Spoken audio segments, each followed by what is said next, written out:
Hello everyone and welcome. Today I'm going to show you how to change the clock to a 12-hour format in Zorin OS. First go down to the Zorin menu and then click Settings.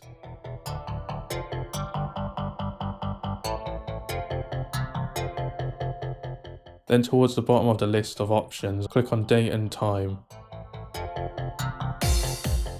Where it says Time Format, click the drop down menu and choose AM/PM.